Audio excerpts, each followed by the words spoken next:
आज हम प्राचीन भारत के 3 महत्वपूर्ण टॉपिक समझेंगे: वैदिक इकोनॉमी, वैदिक रिलीजन और वैदिक एजुकेशन। सबसे पहले बात करते हैं वैदिक इकोनॉमी की। अर्ली वैदिक पीरियड में इकोनॉमी मुख्य रूप से पैस्टोरल यानी पशुपालन आधारित थी। इस समय कैटल यानी गाय बैल वेल्थ और सोशल स्टेटस का प्रमुख मापदंड थे। कैटल का उपयोग भोजन, खेती, ट्रांसपोर्ट और एक्सचेंज में किया जाता था। गविष्टि शब्द का संबंध कैटल की खोज या उसके लिए संघर्ष से माना जाता है।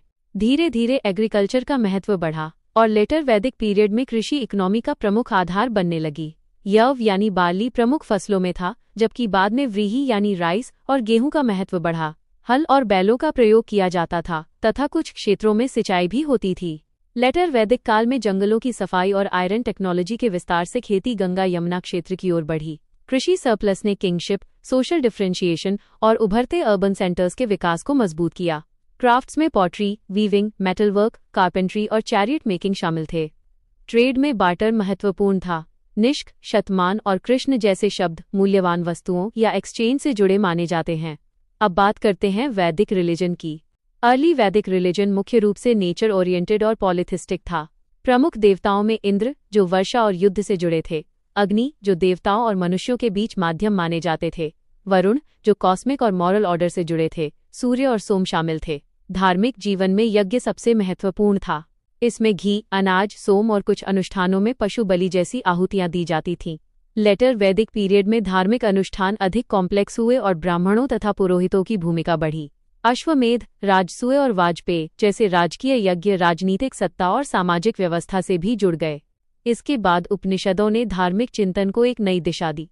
फोकस केवल रिचुअल से हटकर ब्रह्मन, आत्मन, कर्म, पुनर्जन्म और मोक्ष जैसे दार्शनिक विचारों की ओर गया। अब तीसरा टॉपिक है वैदिक एजुकेशन। शिक्षा का आधार गुरु शिष्य रिलेशनशिप और गुरुकुल सिस्टम था। विद्यार्थी गुरु के साथ रहकर डिसिप्लिन, सेल्फ कंट्रोल, सेवा और मॉरल डेवलपमेंट सीखते थे। करिकुलम में वेद, Vedang, grammar, philosophy, astronomy, logic, ethics और परिस्थितियों के अनुसार युद्ध तथा अन्य प्रैक्टिकल नॉलेज शामिल थे। वैदिक नॉलेज मुख्य रूप से ओरल ट्रेडिशन से आगे बढ़ा।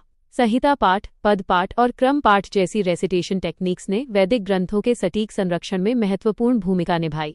महिलाओं की शिक्षा के संदर्भ में गार्गी और मैत्रेयी जैसे विदुषी महिलाओं के उदाहरण मिलते हैं। हालांकि अलग अलग काल और सामाजिक समूहों में शिक्षा की पहुंच समान नहीं थी।